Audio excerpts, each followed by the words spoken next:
우리 공중보건 문제풀이 수업입니다. 문제풀이 수업 시작할 거고요. 제가 지난 이제 심화이론이나 기본이론 수업할 때도 말씀을 드렸지만 문제풀이 수업 들어오기 전에는 반드시 문제를 먼저 풀어보고 들어오셔야 된다라고 강조를 드렸어요. 그래서 문제를 반드시 수업 듣기 전에 풀어보시길 바라고, 문제집이 이렇게 출간이 됐고요. 아마 지난 2017년 문제풀이 수업 들은 학생들도 있을 텐데, 문제 같은 경우는 새로 계속 이제 보는 시험들이 추가가 그러니까 기출문제, 문제집 구성 자체가 90% 이상이 기출문제예요. 그리고 중간중간에 이제 기출문제는 없지만 중요한 내용들이 예상 문제로 해서 같이 쭉 들어가 있고, 문제의 전체 구성은 단원 챕터 그대로, 그래서 여러분들이 문제를 풀어보시면 알겠지만 이론 진행되는 그대로 문제가 구성이 되어 있어요. 그러다 보니까 새롭게 출제된 문제들, 2017년, 2016년 기출문제들이 중간중간에 막 들어가요. 그래서 기본 이론서처럼 제가 추록을 드릴 수가 없어요. 문제 번호 자체가 아예 다 틀어지기 있고 그런 게 있기 때문에. 그리고 이제 문제 같은 경우는 한번 어차피 여러분들이 또 풀어보셔야 되니까 해서 그런 걸 감안해서 문제집을 보셔야 될 것 같고요.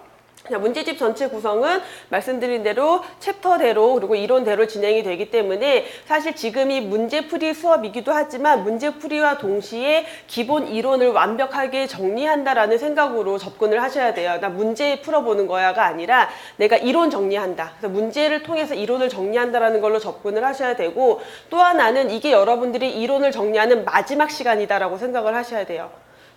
우리 지금까지는 기본 이론 하면서 다시 심화이론, 맞다 그거 있었지, 맞다 그거 있었지, 그게 있었어요. 심화이론 때도 하고 난 다음에 그때 그거 기억 안 나는 거 요거 다음에 외워야지, 이런 게 분명히 있었을 텐데 이제 그거 안 돼요.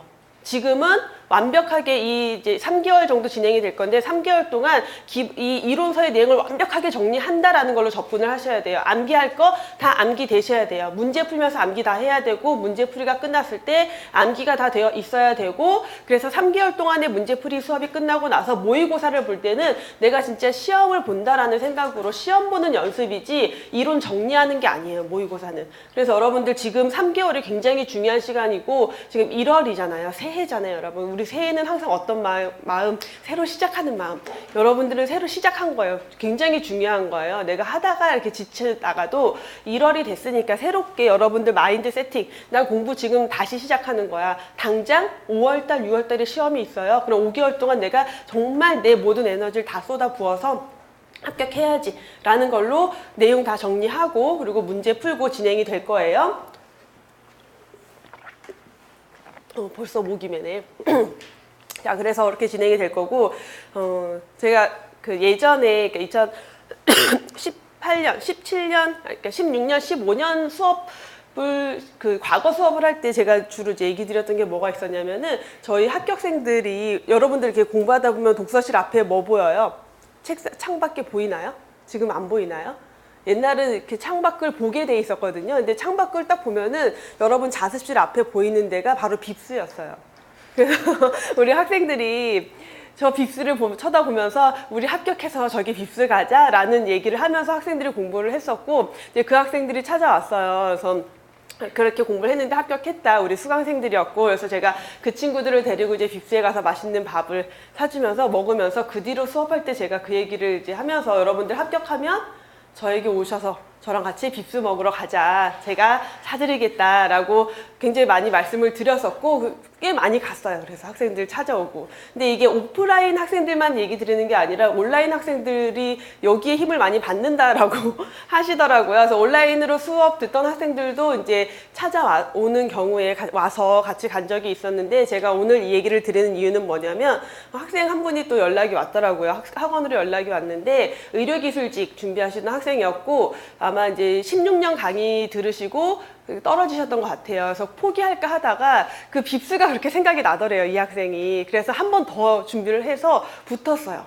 그래서 정말 그 학생한테 가장 동기부여가 됐던 게, 빕스 교수님이랑, 안진아 교수님이랑 빕스 가서 밥 먹어야지, 이게 굉장히 큰 동기부여가 됐대요. 그래서 합격해서 다음 주에 오겠다고 연락이 왔어요. 그래서 그 얘기를 들으니까 이게 요만큼이라도 여러분들에게 동기부여가 된다라면 제가 뭐가 아깝겠어요? 그래서 여러분들도 자, 이제부터는 빨리 내가 이번에 꼭 합격해서 교수님이랑 빕스 먹으러 가야지 라는 마음을 가지고 그래서 저랑 1대1로 먹을 수도 있고요. 같이 짝지어서 오면 무리 지어서 먹을 수도 있어요. 그렇게 해서 저랑 맛있는, 빕스가 그렇게 맛있는, 막 이런 데는 아니지만 그래도 여기 바로 앞에 있으니까 여러분들한테 조금이나마 그게 동기부여가 될 수 있으면 좋겠어요. 근데 이게 뭐냐면 내가 합격한 걸 이미 상상하는 거잖아요. 제가 강의 처음에도 계속 얘기 드렸던 게 내가 합격할 거라는 걸 믿고 이제 공부를 하라는 얘기를 굉장히 많이 드렸었고, 합격 쓰기 쓴 학생들의 대부분이 그 말을 해요. 교수님 그 말이 제일 힘이 됐고 정말 믿고 했다. 근데 됐다. 그 얘기가 가장 많아요. 합격 쓰기 읽어보면은. 그래서 그 이제 빕스라는 것도 하나의 그냥 키워드일 뿐이지 좀 더 구체적인 상상인 거잖아요. 합격이라는 두리뭉실한 상상이 아니라 합격해서 교수님이랑 빕스 먹으러 가야지라는 건 이미 내가 합격했다라는 걸 상상을 하면서 공부를 하는 거잖아요. 여러분들이. 그래서 그게 조금은 에너지가 될 수 있을 것 같아요. 그래서 그런 마음으로 여러분도 지금부터 1월부터 마음 다잡고 우리 강의를 들어가 보도록 할게요. 자, 문제풀이 들어갈 거고 공중보건 총론 파트 1부터 들어가고 있죠. 자, 요 앞부분에는 핵심 요약 정리가 있어요. 걔는 요약 정리예요. 그래서 지금 문제풀이 수업에서 할 거 아니고 나중에 여러분들 시험 보기 전에 마무리 특강 때 이제 전체 요약된 내용 가지고 한번 쭉 리뷰를 할 거고요. 지금은 바로 이런 문제부터 들어가도록 할게요. 그래서 53페이지. 저도 책을 오늘 받아가지고요. 저는 프린트로 준비를 했어요. 자, 53페이지부터 볼게요. 자, 여러분들 문제 보시면은 이제 그 기출 문제가 아주 옛날 건 2004년 정도 문제도 있고요. 최근 문제 2012, 10년 이후 때 문제들이 많아요. 그리고 똑같은 문제가 되게 많아요. 거의 똑같은 문제가. 그래서 그걸 보시면 뭘 판단할 수 있냐면 그 내용의 빈출도가 얼마나 되는지를 여러분들이 확인할 수가 있어요. 똑같은 내용인데 문제 막 20개, 30개 되는 것도 있어요. 아, 교수님 그거 왜 굳이 다 똑같은 문제를 왜 넣어요? 왜 넣겠어요? 그만큼 자주 출제된다. 근데 그 똑같은 내용이 요렇게 단어가 바뀌어서 출제가 된다. 요걸 연습해야지 시험장 들어갔을 때 그런 내용 나올 때 문제를 좀 더 빠르고 정확하게 풀 수 있기 때문에 똑같은 문제들도 다 그냥 저는 넣고 있어요. 그래서 감안해서 보시면 되겠고, 먼저 1번부터 보시면 조직적인 지역사회의 노력에 의해서 질병을 예방하고 수명을 연장시키고 신체적 정신적 효율을 증진시키는 기술이자 과학이다라고 공중보건을 정의한 사람이 윈슬로우였죠. 이 1920년 미국 예일대학에서 윈슬로우 교수가 정의한 공중보건에 대한 정의의 가장 기본이죠. 보시면 이 문제만 거의 열 몇 문제가 쭉 나올 거예요. 그래서 윈슬로우에 대한 내용 정답 2번이겠고, 그래서 윈슬로우가 정의한 공중보건이 내 목적은 뭐냐? 바로 위에 있는 정의에서 얘기하고 있는 질병을 예방하고 수명을 연장시키고 신체적 정신적 효율을 증진시킨다. 요 세 가지를 목적이라고 우린 정의를 했어요. 그래서 보시면 4번에 수명 연장, 질병 예방, 신체적 정신적 효율 증진이 정답이 될 수 있는 문제죠. 그래서 약간 순서는 바뀌어 있지만 목적 자체로는 틀린 내용이 없어요. 자, 3번 공중보건 목적 달성을 위해서 조직적인 지역사회의 노력을 강조한 학자 누구예요? 윈슬로우에 대한 마찬가지 얘기고, 자 그럼 1번에 있는 라마찌니는 누구예요? 직업병? 라마찌니가 직업병이에요? 라마찌니가 직업병은 아니지. 라마찌니는 뭐예요? 노동자 질병론이라는 책을 편찬한 사람이죠. 그래서 언제? 어느 시기에? 자, 우리가 고대기, 중세기, 여명기, 황립기, 발전기를 할 때 어느 시기예요? 여명기. 그렇죠. 여명기에 대한 내용이고, 노동자 질병론 1700년 정도였죠. 에드윈 체딕은 누구예요? 열병 보고서를 쓴 사람이에요. 그쵸? 어느 나라에서? 영국의 산업혁명 이후에 노동자들이 막 많아지면서 그 사람들의 질병에 대해서 연구한 거죠. 그래서 열병 보고서를 통해서 영국에서 노동자 위생상태 조사위원회가 설립이 되고 거기에서 노동자 위생상태 보고서를 썼어요. 자, 여기 언제였죠? 여명기예요? 황립기예요? 여명기 끄트머리였죠. 여명기 끄트머리에. 그래서 이 1842년에 에드윈 체딕이 열병 보고서, 노동자 위생상태 보고서를 통해서 뭐가 만들어졌어요? 어디에 기여했다? 영국의 공중보건법 제정에 큰 기여를 한 사람이죠. 이거는 에드윈 체딕 같은 경우는 뒤에 역사에서 나오겠지만 요 전체 내용을 다 연관지어서 여러분들이 반드시 기억을 하셔야 돼요. 그래서 영국의 공중보건법 제정은 그럼 언제예요? 연도가 몇 년이었어요? 자, 에드윈 체딕의 열병 보고서, 노동자 위생 상태 보고서가 1842년이었고 그 이후에 1848년에 공중보건법이 세계 최초 제정이 됐죠. 페텐쿠퍼 누구였어요? 위생학 교실, 실험위생. 그래서 실험위생의 창시자, 위생학 교실을 개설을 했어요. 1866년에 독일 미넨 대학에서 위생학 교실을 개설을 하면서, 그 1866년이니까 어느 시대? 황립기 시대인데 이 시기는 원래 미생물 병인론기. 세균 학설기가 주를 이루고 있었던 시대였지만 페텐코퍼는 뭘 강조했다? 환경의 중요성에 대해서 강조했던 사람이었죠. 정답은 4번 윈슬로우였고요. 여러분들 공부하실 때 이렇게 보기에 있는 내용들 그냥 이건 정답 아니니까로 넘기지 마시고 항상 관련된 내용들 다 정리하셔야 돼요. 다음 4번 문제 윈슬로우의 공중보건 정의에서 목적으로 옳지 않은 것 목적 3가지 질병 예방, 수명 연장, 정신건강, 효율 증진, 신체적, 정신적 효율 증진 맞는 거고 사회적 건강에 대한 정의는 여기에 들어가 있지 않아요. 그래서 정답 3번이죠. 다음 5번 문제 자, 윈슬로우 정의에서 지역사회가 노력해서 이런 목적을 달성하고자 하는 기술이며 과학이 바로 공중보건이다 라고 했는데 그러면 그 정의에서 제시한 지역사회의 노력은 뭐였어요? 노력에 총 몇 개 있었죠? 노력 5가지 제시했었죠. 5가지. 그래서 환경위생관리, 전염병관리, 개인위생에 관한 보건교육 그리고 또 뭐 있었죠? 의료 간호 서비스 조직화인데 이 의료 간호 서비스 조직화는 뭘 위한 거? 질병의 조기 발견이나 예방적인 치료를 위한 간호 의료 서비스를 조직화해라. 그리고 사회 제도의 발전이었죠. 그래서 지금 보기에서는 찾을 수 있는 게 환경위생, 개인위생 교육, 그리고 의료 간호 조직. 그래서 의료 간호 조직에 대해서는 이렇게만 나오면 크게 무리 없이 찾는 거고요. 만약에 지문에 길게 나오면서 예를 들어서 질병의 치료를 위한 의료 간호 조직이다라고 하면 이거는 고민을 해보셔야 돼요. 질병 치료를 위한 게 아니라 예방적인 치료, 그리고 질병의 조기 발견, 예방적인 치료를 위한 의료 간호 조직이다라는 거죠. 자, 6번 문제 마찬가지로 공중보건 정의의 목적 고르라는 거, 질병 예방, 수명 연장, 그리고 뭐예요? 요 2가지만 해당이 되겠죠? 사회적 건강에 대한 내용 안 들어가 있었고 의료의 질도 해당되지 않죠. 정답 2번. 다음 7번 문제. 윈슬로우의 공중보건 정의에 대한 설명으로 옳은 것 고르래요. 이제 문제 보시면은 이게 16년 문제예요. 그래서 16년 이후 문제들을 보시면은 지문들이 좀 달라지고 있죠. 그래서 쉽게 나올 때도 있어요. 원래 이렇게 빈출되는 내용들은 그대로 쉬운 문제가 나올 때도 있지만 워낙 자주 출제되는 내용이기 때문에 지문을 좀 더 이제 길게 넣는 경향들이 있다라는 걸 이 안에서 파악을 하실 수가 있겠고 그냥 옳은 것 고르래요. 조직적인 지역사회 노력을 통해서 질병 예방, 수명 연장, 신체적, 정신적 효율 증진시키는 여기까지는 뭐 다 맞는 건데 치료 학문이다.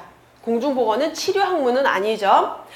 지역사회 주민 중에서 건강하지 않은 사람을 대상으로 한다? 누가 대상이에요? 지역사회 주민을 대상으로 한다. 공중보건과 유사한 학문으로는 예방의학, 건설의학, 지역사회 보건학 등이 있다. 공중보건과 유사한 학문들이죠. 질병 예방과 관련된 예방의학이나 건설의학이라고 하면은 건강을 좀 더 건설적으로 하기 위한 것, 최적의 건강을 달성하기 위한 것들. 또 지역사회 보건학도 마찬가지로 지역사회 보건 문제를 다루는 학문이죠. 개인 질병의 치료를 목적으로 한다? 치료는 치료를 목적으로 하고 있지는 않았어요. 그래서 정답 3번을 고르는 문제예요. 다음에 8번 문제 보실게요. 윈슬로우의 공중보건에 대한 정의 옳지 않은 것 마찬가지로 공중보건의 목적 달성을 위해서 지역사회 역할을 강조하였다. 어때요? 누가 노력해서? 지역사회의 노력을 통해서 그래서 지역사회 노력을 강조하고 있죠.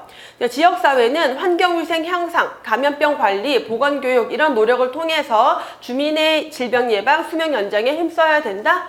특별히 문제 없는 지문이고요. 지역사회는 질병의 조기 진단 및 질병 치료를 중심으로 한 치료가 중심이니까 얘는 틀린 내용이겠죠? 의료 간호사업을 조직화하여야 한다. 그래서 요 내용이 바로 질병의 조기 진단, 질병의 조기 발견과 예방적 치료를 위해서 의료 간호 서비스를 조직화해야 한다라고 해야 맞는 설명이 되겠죠. 지역사회 노력을 통해서 지역사회 주민의 질병 예방, 수명 연장, 신체적, 정신적 효율 증진시키는 과학적 기술, 요것을 공중보건이라고 할 수 있다. 자, 말만 조금씩 바꿔놓은 거고 특별히 문제 없는 설명이죠.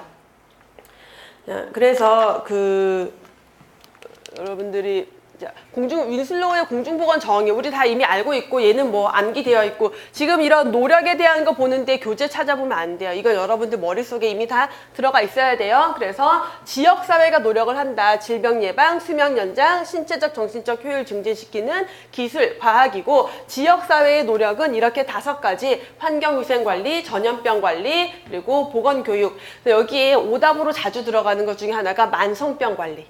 그럴듯하거든요.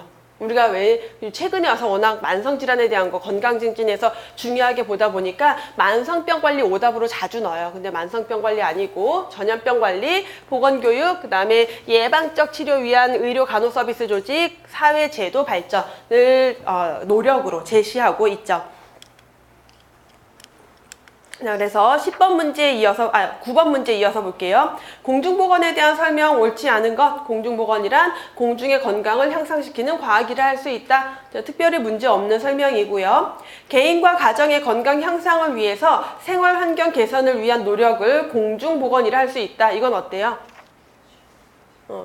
개인과 가족이 아니라 지역사회. 그래서 개인과 가정을 대상으로 하는 건 예방의학의 대상. 이죠. 그래서 요거는 대상으로 접근을 해야 되는 건데 사실 이 문장만 봤을 때는 특별히 문제가 없어 보여요. 그리고 나머지 내용들을 조금 더 보면은 공중보건은 집단 건강을 발전시키기 위한 여기 오타가 위하가 아니라 위한 사회적 역할을 중요시한다. 집단 건강, 지역사회 주민의 건강을 발전시키기 위해서 사회적인 역할 중요하게 생각하고 있죠. 목적은 질병 예방, 수명 연장, 신체적, 정신적 효율 증진. 그래서 옳지 않은 것 2번이 되는 거고 대상으로 항상 접근했을 때 공중보건의 대상은 지역사회 주민, 지역사회 집단이라는 걸 중점으로 보셔야 되는 문제죠. 다음 10번 빈칸에 들어갈 내용 옳은 것. 가장 널리 알려진 공중보건학 정의는 1920년에 누가? 윈슬로우가 말한 것으로 지역사회 노력을 설명하고 있죠. 전염병 관리, 개인 위생에 관한 보건교육, 의료 간호 서비스 조직, 사회 제도 개발. 이러한 지역사회의 노력을 통해서 질병 예방, 그리고 신체적, 정신적 건강 효율 증진하는 과학이자 기술이다. 그래서 이 중에서 빠져있는 지역사회의 노력이 만성병 관리가 아니라 환경위생 관리죠. 그리고 목적 중에서는 질병 예방, 수명 연장이 들어가야 되겠죠. 그러면 옳은 것 3번을 고르시면 되죠. 자, 11번 WHO의 제25차 회의에서 정의한 공중보건의 정의. 우리 윈슬로우 정의만 본 것 같은데 자, 윈슬로우 정의 아래 WHO의 정의를 강의 중에서 배웠었고요. 근데 특별히 이제 빈출이 많이 되진 않고 얘가 특이점이 있는 게 아니라 윈슬로우의 정의를 거의 그대로 가져왔어요. 그래서 큰 차이가 없기 때문에 그 내용 그대로 보시면 되죠. 그래서 목적 공중보건 정의의 질병 예방, 생명 연장, 신체적, 정신적 효율성 증진을 마찬가지로 보시면 돼요. 그래서 WHO는 윈슬로우랑 마찬가지로 환경위생 개선, 전염병 예방, 개인 위생에 대한 교육이죠. 그리고 예방적 치료를 위한 의료 간호 서비스 조직, 그리고 사회기구 발전, 충분한 생활 수준을 보장할 수 있는 사회기구 발전, 이게 어떤 사회 보장과 관련된 내용들이겠죠. 자, 이러한 노력, 지역사회의 노력을 통해서 질병 예방, 생명 연장, 건강과 인간적 능률 증진, 그래서 같은 내용들을 담고 있다라고 보시면 돼요. 자, 정답은 1번이고요. 다음 12번 공중보건학의 정의 아닌 것. 건강에 관한 책임은 개인보다는 공공조직에 있다. 어때요? 건강에 대한 책임을 그래서 누가 노력해야 된다. 지역사회가 노력해야 된다. 공공조직이 건강에 대해서 좀 더 책임을 져야 한다라는 거고 주요 대상은 개인과 가족이 아니라 지역사회 집단, 지역사회 주민이다. 공중보건학의 목적은 질병 예방, 수명 연장이다. 조직화된 지역사회의 공동 노력이 요구되고 있고요. 환경위생, 감염병 관리, 개인 위생에 관한 교육을 통해서 건강을 증진한다. 특별히 문제되는 내용 없죠? 정답 2번. 다음 13번 공중보건 개념을 설명한 것, 옳지 않은 것, 지역사회 주민 대상으로 하고 질병 치료를 우선으로 한다. 자, 공중보건에서는 항상 치료가 우선이 아니에요. 예방이나 조기 진단 등을 봐야 되겠고 지역사회 공동노력 강조하고 있고 환경위생, 감염병 관리, 보건교육이 수단이 되고 있다. 정답 2번이죠. 14번 공중보건학에 대한 설명 옳지 않은 것, 치료기술 개발에 목적을 두는 학문이다. 전혀 맞지 않는 내용이죠. 치료에 대한 것도 아닌데 더군다나 기술 개발 해당되지 않고요. 지역사회 주민의 건강 효율 증진을 위한 학문이고 공중의 건강을 향상시키는 과학이다. 대상은 개인이 아니라 집단이다. 다 맞는 설명들이죠. 정답 1번. 다음에 15번 공중보건에 대한 개념 설명 옳은 것. 고대 그리스 의학자 히포크라테스가 처음으로 하이젠이라는 말을 사용하였다. 어때요? 하이젠이라는 게 무슨 뜻이에요? 위생이라는 개념이고 이 단어는 누가 제일 먼저 썼다? 갈렌 또는 갈레누스라고 하죠. 그래서 갈렌에 의해서 처음 사용이 됐고 갈렌은 어느 시대 사람이에요? 로마였어요. 그리스의 히포크라테스의 의학을 계승한 로마 시대의 갈렌 또는 갈레누스에 의해서 하이젠이라는 용어가 처음 사용이 됐고요. 1988년 미국 의학원은 공중보건을 국민이 건강할 수 있는 여건을 보장하기 위한 사회의 집단적 노력이라고 정의하였다. 나 미국 의학원 정의 모르겠는데. 그런 생각 들었죠, 문제 풀 때. 물론 교재에 있는 내용이에요. 근데 짜투리에 있으니까 우리가 깊이 안 봤죠, 여러분. 근데 모르겠어요. 그럼 넘어가요. 공중보건의 대상은 건강한 사람에서 회복기에 있는 사람까지 포함한 개인, 가족 등이다. 개인, 가족 아니고 지역사회, 집단이니까 얘는 틀렸네. 공중보건학은 역학적 연구 방법과 통계학을 이용한 질병의 원인, 인자, 위험 요인을 규명한다. 이 설명 뭐에 대한 설명이에요? 역학적인 연구 방법과 통계학을 이용해서 질병의 원인, 인자, 위험 요인을 규명한다. 예방의학의 진단 방법이었죠. 예방의학에 대한 설명이에요. 이게 공중보건에 대한 설명이 아니라는 거는 여러분이 알았어요? 이거 다 뭐로 골랐어요, 여러분? 그래서? 다 2번으로 골랐어요? 안 골랐어요? 왜? 4번 골랐어? 알면서? 예방의학이라고 대답도 해놓고? 그쵸? 자, 문제 푸는 연습 중에 하나, 내가 모르는 내용이 나왔다. 걔는 틀린 게 아니에요. 내가 모르는 거지, 항상. 근데 우리 문제가 내가 모르는 내용이 나오면 걔는 우선 틀린 보기라고 생각을 단정 지어버리는 경향이 있어요. 그리고 나머지 중에 아는 것 중에 그나마 괜찮은 걸 찾으려는 습성을 버려야 돼요. 그거 버려야 되는 거고, 역학적 연구 공중보건이 공중보건학이 질병의 원인을 규명하는 학문이 아니잖아요. 예방의학에 대한 설명이죠, 이거는. 그래서 틀린 설명이고, 그러면은, 2번을 다시 봐야 되겠죠, 우리가. 2번 봤더니, 공중보건은 국민이 건강할 수 있는 여건을 보장하기 위한 사회의 집단적 노력. 미국 의학원을 띄워버리고 그냥 공중보건에 대해서 봤을 때 설명 자체가 어때요? 특별히 문제 없잖아요. 국민이 건강할 수 있는 여건을 보장하기 위한 집단적 노력. 지역사회가 노력해서 국민의 건강을 보장한다. 공중보건에 대해서 특히 문제가 없는 설명이에요. 이렇게 답을 찾아가셔야 된다는 걸 다시 한번 강조를 드리고, 여기 있죠. 미국 의학원은 교재에 있는 내용이에요, 여러분들. 공중보건학은 국민이 건강할 수 있는 여건을 보장하기 위한 사회의 집단적 노력이다. 지역사회 집단, 조직, 집단이 노력해서 국민의 건강을 보장하는 것이다. 라고 설명하고 있는 거예요. 그래서 요거는 기출문제는 아니고 제가 이제 출제해서 드린 문제인데 이런 식으로 문제가 나왔을 때 정답 찾는 거 주의하셔야 돼요. 그래서 정답은 2번이죠. 다음 16번 예방의학에 대한 설명으로 옳지 않은 것. 목적은 질병 예방, 수명 연장, 육체적 정신적 건강과 능률을 향상시키는 것이다. 어때요? 이거 공중보건의 목적인 것 같은데 예방의학의 목적은? 아니에요?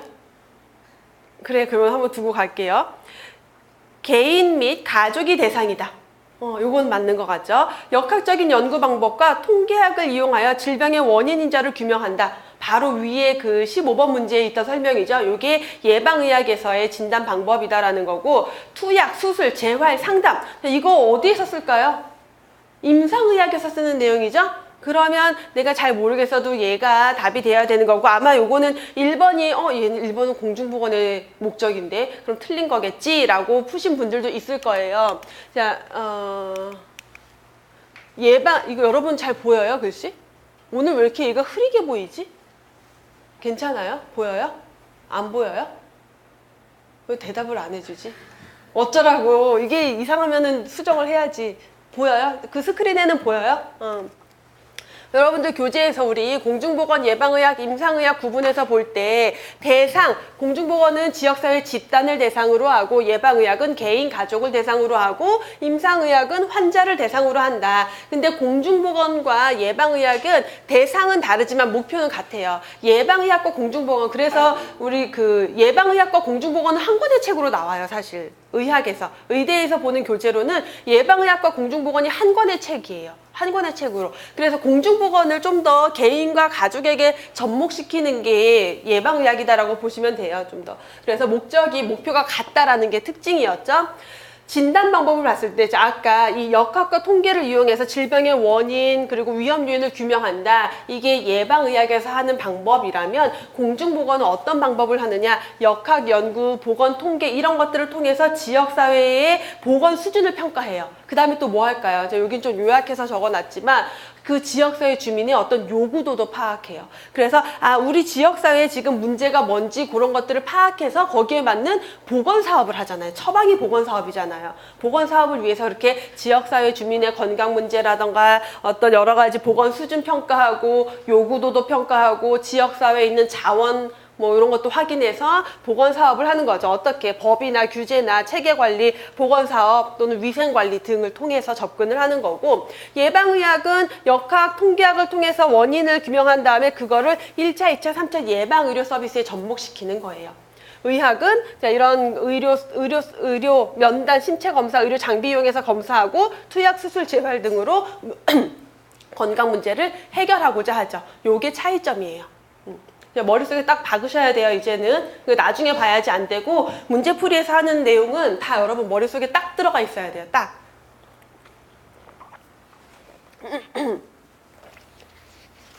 자, 그래서 어디 갔죠?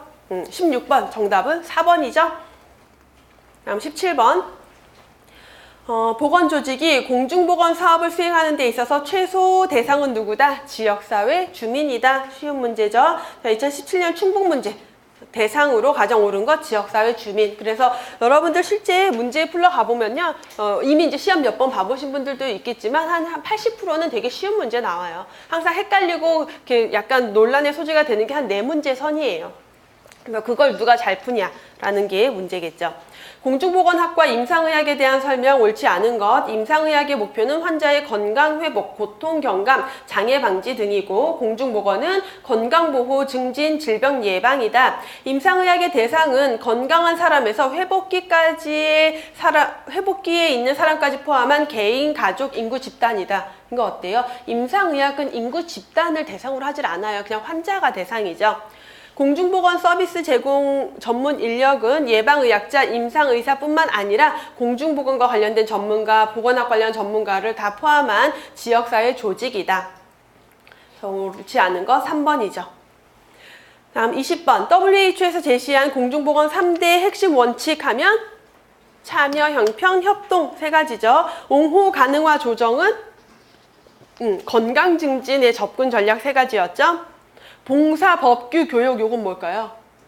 서비스에 의한 봉사행정, 법규에 의한 통제행정, 교육에 의한 조장행정, 보건사업의 접근 원칙, 그리고 접근 방법, 앤더슨이 제시한 보건사업의 수단이 되는 것들 3가지였죠. 옹호 역량강화 연합은? 옹호 역량강화 연합은? 왜 힝 하는 표정을 보여주지 나에게? 이거 뭐예요? 얘도 건강증진이잖아요. 그래서 건강증진 접근 전략이 옹호 가능화 조정 또는 옹호 역량 강화 연합 2가지가 다 시험 문제로 나와요. 근데 같은 내용이에요, 사실. 같은 내용이고 약간의 이제 표기의 차이, 내용의 뭐냐면 가능화라는 게 뭐예요? 그 국민들이 사람들이 자기의 건강을 증진시키는 게 가능하도록 만들어야 된다. 가능하려면 뭘 해야 돼요? 그 사람들의 건강 문제 해결에 대한 역량을 강화시켜야 돼요. 역량 강화 가능하 같은 거고 조정 연합 여러 관련 분야 단체들이 연합해서 업무를 약간 역할을 조정해서 접근해야 된다라는 거 연합 조정 같은 거로 보시면 돼요. 정답은 3번이죠. 다음 21번 문제 보건사업에 대한 설명 바른 것. 자, 얘는 그냥 두루뭉실한 문제 어디 교재에 있는 내용 이게 아니라 보건사업에 대해서 여러 가지 내용들을 섞어서 그냥 기본 개념적 설명을 하고 있는 것들이죠. 감염성 질환은 오늘날 그 발생 빈도가 극히 낮아져서 중요성이 감소되었지만 아직도 결핵, 나병, 성병 같은 만성적인 감염병이랑 새롭게 등장한 에이즈 감염 등이 보건사업의 중요한 대상이 되고 있다. 어때요? 특별히 문제 없어요. 요즘의 현대의 상황을 설명하고 있는 거죠. 보건사업은 포괄적인 건강 문제를 대상으로 하는 것도 있고 효율성의 측면에서는 동질적인 인구 집단으로 분류하거나 질병에 따라 분류하는 수직적 보건사업의 형태도 있다. 이거 어때요? 포괄적인 건강 문제를 대상으로 한다라는 거는 그냥 가족 전체를 대상으로 한다라는 거예요. 우리 통합보건 사업이냐 특수보건 사업이냐.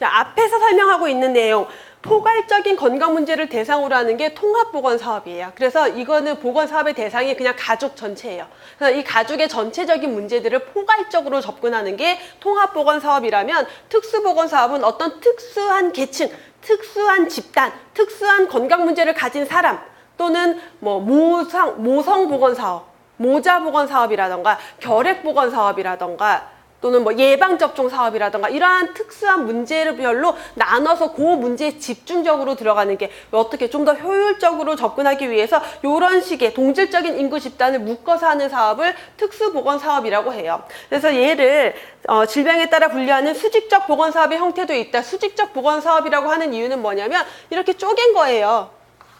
어떤 문제를 가지고 있는 사람끼리 쪼개서 요 사람들만 대상으로 그 문제를 가지고 있는 사람 쪼개서 요 사람들만 대상으로 했기 때문에 그냥 수직적인 사업이다라고도 표현할 수가 있는 거고 그래서 이러한 통합보건사업이나 특수보건사업의 형태가 있다라는 설명이고요. 보건사업의 대상 인구 집단을 특성에 따라 세분화할수록 동질성이 높아져서 사업 내용의 선정이나 수단 선택이 쉬운 장점이 있다. 요거 이 두 가지 사업 중에 특성에 따라 세분화했다라는 건 특수보건 사업을 얘기하는 거겠죠. 그럼 특성에 따라 세분화를 시켜놓으면 자 결핵 보건 사업을 하고 있어요. 그러면 결핵이라는 동질성 높은 내용을 가지고 있기 때문에 우리가 어떤 내용으로 접근을 해야 될지가 명확하겠죠. 내용 선정도 유리하고 어떤 수단을 이용해서 교육을 할지 사업을 할지도 굉장히 명확해지겠죠. 통합보건 사업은 자 가족 전체를 대상으로 하는데 뭘 다루지? 이 가족을 대상으로 어떤 문제를 다루지? 뭐 어떤 수단을 이용할까 애매해요. 연령층도 다양하고 문제도 다양하기 때문에 그런 부분에 있어서는 특수보건사업에 좀 더 유리한 측면이 있다라는 거죠. 학교보건사업이나 산업보건사업의 경우 환경에 대한 집중관리가 건강관리의 효과적인 수단이 된다. 어때요? 우리 학교보건할 때 그래서 학교 환경위생관리 굉장히 중요했었고 그 환경위생이 학생들에게 미치는 건강 영향이 굉장히 크기 때문에 더 철저하게 관리하고 있었고 산업보건도 어때요? 산업안전보건법 이런 것들을 통해서 산업 환경을 잘 조성을 해서 그 환경이 건강에 미치는 영향을 최대한 문제를 줄이고자 하고 있죠. 그래서 효과적인 수단이 되고 있다. 그래서 가나다라 모두 맞는 설명에 대한 문제예요. 아마 이런 문제가 시험 문제에 나오면은 좀 고민하는 시간이 여러분들이 길어질 수가 있어요. 왜냐하면 어떤 교재에서 딱 있는 내용 갖다 넣은 것도 아니고 뭔가 명확하게 틀린 것 같지도 않지만 아 이거 진짜 맞나라는 고민이 드는 그래서 이런 것들은 읽어봤을 때 특별한 문제 정말 이건 아니지라는 게 없으면은 잘 이렇게 맞는 내용들일 확률이 좀 높아져요. 그래서 여기에서 오답을 넣을 때는 정말 아닌 단어가 들어가요. 그런 것들을 잘 찾아내셔야 되겠죠. 정답은 5번이고요. 다음 22번 문제. 공중보건 목적 달성을 위해서 위한 보건사업은 사업의 특성에 따라 중앙정부 주도해야 하는 경우랑 지방자치단체 주도해야 하는 사업으로 구분할 수가 있다. 그래서 다음 중 중앙정부 차원에서의 보건사업의 특성으로 옳지 않은 것, 동시성, 획일성, 일관성, 지속성 어때요? 동시성, 중앙정부 차원으로 할 때 전국에 동시에 딱 진행할 수가 있겠죠. 지방정부에서 주도하면은 지방마다의 상황이 다르니까 뭔가 동시에 접근이 어려울 수가 있지만 동시에 할 수가 있는 장점이 있고요. 획일성, 그래서 획일된 내용으로 집행할 수가 있겠죠. 지방 주도로 하면은 지방마다 다른 상황들을 다 고려해야 되니까 일관성 있는 사업이 진행이 가능하다. 그래서 동시성, 획일성, 일관성, 거기에 강력한 집행, 지방정부보다 좀 더 강력한 집행이 가능하고 지속성 측면에서는 좀 더 장기적이고 지속적인 사업은 지방정부 주도하에 이루어지는 사업이 더 적절하죠. 그래서 지방정부가 좀 더 장기적이고 지속적인 사업을 할 수가 있겠고, 그래서 이렇게 중앙정부 주도하에서는 동시성, 획일성, 일관성, 그리고 강력한 집행. 그래서 주로 감염병 같은 거 할 때 전국에 동시에 해야 돼요. 그 지역만 해봤자 의미가 없죠. 다 그냥 퍼져 나가니까. 그리고 획일적으로 진행이 돼야 되겠고 일관성 있는 사업이 이루어져야 되겠죠. 거기에 강력한 집행까지 가능하겠고, 지방정부에서 주도하는 거는 그 지역의 특성, 요구를 주로 반영할 수가 있겠고, 또 지역사회 개발 사업과도 연계가 가능하고요. 장기적이고 지속적인 사업이 가능한 게 지방정부 주도하에 이루어지는 보건사업의 특징이다 라고 볼 수 있겠죠. 그래서 정답 4번이고 23번 공중보건 3대 접근 방법으로 알맞은 것 고르래요. 자, 앞에서 또 나왔던 건데, 공중보건에서의 3대 접근 방법이라고 하면 흔히 우리가 앤더슨이 제시한 공중보건 수단, 공중보건 사업의 3대 요소라고 하는 것들이죠. 그래서 봉사, 법규, 교육. 봉사하면은 서비스에 의한 봉사행정 또는 봉사, 그리고 법규에 의한 규제, 그리고 교육에 의한 조장행정 같은 것들이 들어가죠. 정답은 4번이고요. 병인 숙주 환경은 어디서 나온 거예요? 병인 환경 숙주는. 뭐 역학적 삼각형 모형 또는 생태학적 모형의 주요 요소가 병인 숙주 환경이죠. 자, 24번 같은 내용이죠. 앤더슨의 공중보건 사업의 3대 접근 방법, 봉사, 법규, 교육이고요. 병인 숙주 환경 했고, 참여항평협동은 WHO에서 제시한 공중보건의 3대 접근 원칙이었고요. 그다음 옹호 가능화 조정은 건강 증진에 대한 것. 그래서 사실 그냥 공중보건만 문제가 나고 공중보건이라고만 나오면 공중보건의 뭐 3대 접근 방법 이렇게 해버리면은 2번, 3번 되게 애매해지는 거예요. 근데 문제에 명확하게 앤더슨이 제시한이라고 나와 있죠. 만약에 WHO가 제시한 공중보건의 3대 접근 방법 했다라면 참여항평협동으로 가야 되겠죠. 정답 2번.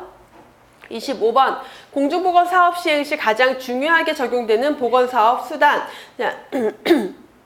앤더슨이 3대 접근 방법, 사업의 3대 수단을 제시하면서 봉사, 법규, 교육 중에서 가장 중요한 사업 수단은 뭐다라고 했어요?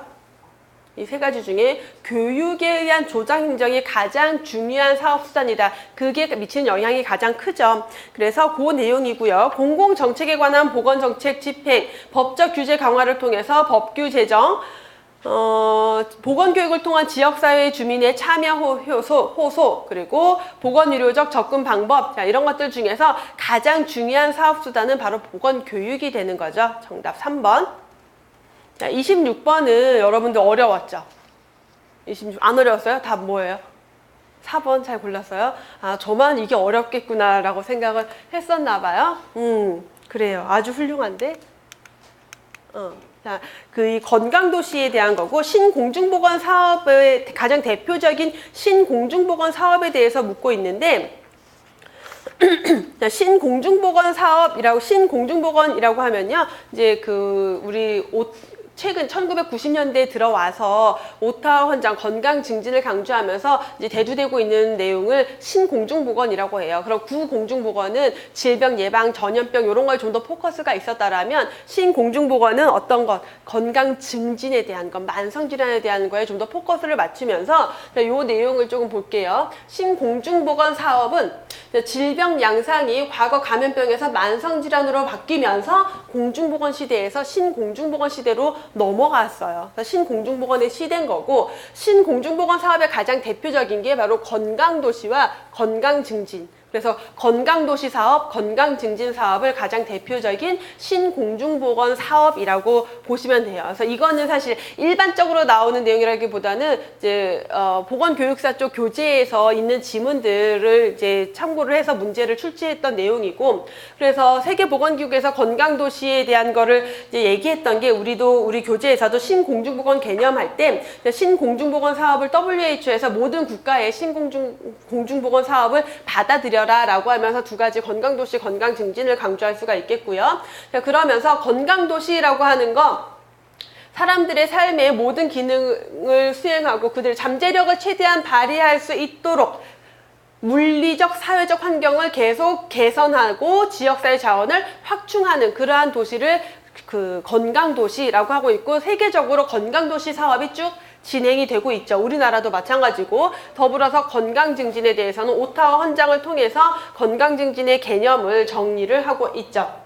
그래서 생활습관 개선뿐만 아니라 건강에 영향을 주는 환경까지 정비하는 것에 대해서 강조를 하고 있는 게 건강증진 사업이에요. 그래서 신공중보건의 우선 가장 대표적인 사업으로 건강증진 사업과 건강도시 사업을 여러분들이 개념을 좀 가지시면 되겠고, 자, 건강검진 사업, 예방접종, 보건교육 다 그냥 기본적인 공중보건. 그래서 이거는 그냥 기본적인 공중보건에서 이루어지는 사업이고, 신공중보건 시대로 넘어와서 더욱 강조되고 있는 거는 건강도시, 건강 증진에 대한 개념이다라는 걸 접근을 하셔야 되겠고요.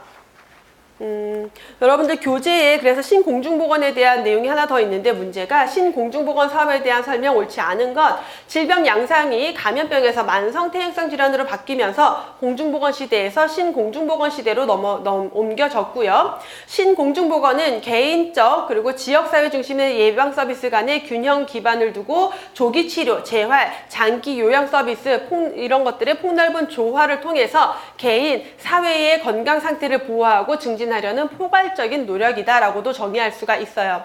WHO는 알마타 선언을 통해서 건강 증진을 공중보건 사업의 하나로 하는 신공중보건 사업을 모든 국가가 받아들일 것을 권고하였다. 자, 요거는 정확하게는 WHO는 오타와 헌장을 통해서 건강 증진을 신공중보건 사업, 건강 증진을 공중보건 사업의 하나로 하는 신공중보건 사업을 모든 국가가 받아들여라라고 강조를 했어요. 그래서 그걸 권고하면서 1990년대에 이제 여러 나라들이, 뭐 미국 같은 경우는 헬스 피플 2010, 또 캐나다는 헬스 캐나다, 자, 이런 것들이죠.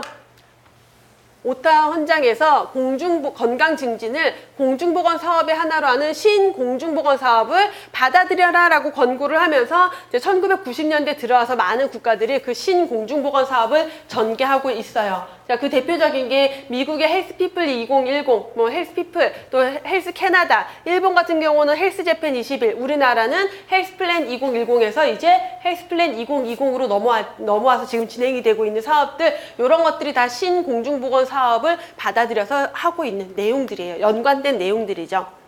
그래서 알마타 선언이 아니라 오타와 헌장으로 고쳐야 맞는 설명이 되겠고요. 우리나라는 신공중보건 사업으로 헬스플랜 2010을 내걸고 국민건강증진 종합계획을 추진하여 현재 4차 국민건강증진 종합계획을 통해 건강증진 사업을 진행하고 있다라고 했죠. 네, 여기에 제가 요게 2017년 10월, 그래서 제가 얘를 안 해놨네. 제가 얘를 넣어버렸네요. 자, 10월에 있었던 문제 시험이에요. 그래서 마찬가지로 신공중보건에 대한 내용의 문제가 출제가 됐었고, 이게 없었어야 되는데. 자, 볼게요. 질병 양상이 과거 감염병에서 만성 퇴행성 질환으로 바뀌면서 공중보건에서 신공중보건 시대로 옮겨졌다. 신공중보건에 대한 설명으로 옳은 것. 보건교육을 통한 개개인의 지식을 강화시킨다. 개인 위생과 예방접종을 중점에 둔다. 과학기술과 의료기술 발달로 치료의학이 강화되었다. 지역사회와 연계된 건강증진 정책을 수립한다. 정답이 4번이죠. 이미 빨간 표시가 들어갔지만 이제 여러분들이 그냥 요 내용을 쭉 보고 나서 보니까 답이 쉽게 딱 들어오는데 사실 요 문제 가지고 요때 시험 보신 학생들이 되게 1번이냐 4번 1번이냐 괜찮아요? 1번이냐 4번이냐 가지고 학생들이 되게 막 1번이에요 4번이에요 저 1번 했는데요 저 4번 했는데요 많이 했어요. 근데 사실 조금 애매한 부분 만약에 요게 없었다라면 보건교육을 통해서 건강 신공중보건 사업도 사실 보건교육 중요하잖아요. 얘를 무시할 수는 없는 거예요. 보건교육을 통해서 다양한 사업들이 진행이 되기 때문에 조금 논란의 소지가 있겠지만 명확하게 얘는 지식을 강화시킨다라는 내용이 보기에 들어가 있었어요. 근데 애초에 보건교육의 목적은 뭐예요? 지식을 강화시키는 게 목적이 아니라 행위를 변화시키는 게 목적이에요. 보건교육은. 그래서 거기에서 얘는 답이 아니야 라는 걸 출제자가 이미 넣어둔 거예요. 그리고 이게 없었다 하더라도 건강 증진에 대한 정책이 좀 더 큰 의미에서 신공중보건에 맞물리는 거죠. 그래서 얘는 보건교육 같은 경우는 그냥 구공중보건에서도 똑같이 강조되어 오던 거예요. 그러니까 보건교육과 건강증진 사업 중에 뭘 골라야 된다? 건강증진에 대한 내용을 고르는 게 더 적절한 문제예요. 그래서 실제 워낙 이 문제 가지고 되게 학생들의 그 논란이 많았었기 때문에 근데 요거는 정확하게 거의 한 80% 이상 복원된 문제고 그래서 요 문제 지금 여러분들 안 들여서 막 적고 있을 텐데 안 적지 말고 제가 올해 유독 시험이 또 10월 달에 있었고 12월 달에 있었어요. 그거 다시 드릴 거예요. 다시 복원한 거 가지고 강의해 드릴 거니까 지금 굳이 적지 말고 관련된 문제여서 지금 먼저 한 번 더 보여드린 거예요. 워낙 또 학생들이 헷갈려 했던 문제기도 하고. 자, 그래서 요 문제 정답 4번이었고요. 그 다음에 하나 더 있으니까 28번 문제까지 볼게요. 애시튼과 세이모어는 공중보건 변화 단계를 4단계로 나눴는데 어떻게 나눴어요? 제일 먼저? 뭐가 제일 먼저였어요?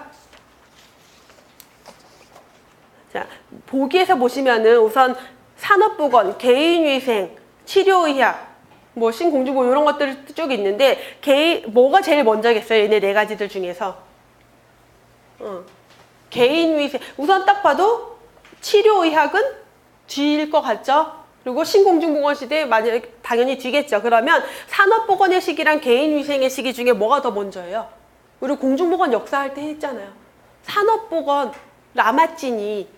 그래서 산업혁명 이후에 라마찌니 등장, 산업보건이 먼저 발전이 되고 그러면서 노동자 위생상태 보고서 공중보건 이런 거 생기고 나서 그 이후에 파스테르 코흐가 미생물들 발견하고 어떤 백신 같은 거 개발하면서 개인 위생의 시기로 넘어갔죠. 그래서 애시튼과 세이모어는 19세기 중반을 산업보건의 시기라고 명명을 했어요. 그래서 산업화, 도시화로 인해서 인구 집단, 특히 근로자들에게 건강 문제가 많이 발생이 되면서 그걸 주로 담당했던 시기가 중요하게 접근했던 시기가 산업보건의 시기고 그 이후에 파스테르 코흐에 의해서 미생물이 발견이 되고 그러면서 백신이 발견이 되고 뭔가 무기술이 개발이 되고 그러면서 어떤 것들이 개인위생, 그래서 예방접종이라던가 개인위생 이런 것들을 중요시하다가 그 이후 의료기술, 과학기술이 급진적으로 발달하면서 치료의학의 전성기가 왔죠. 그러고 나서 어떤 변화가 있었어요? 치료의학의 전성기가 오니까 어느 정도 감염병이 정복이 되어 가더라. 그러고 났더니 생활습관에 의한 여러 가지 건강 문제들이 발생이 되더라. 그래서 대두가 된 게 신공중보건의 시기로 넘어가는 거죠. 자, 여기까지 해서 28번 문제까지 봤고요. 우리 잠깐 쉬었다가 또 다음 문제 이어서 보도록 할게요.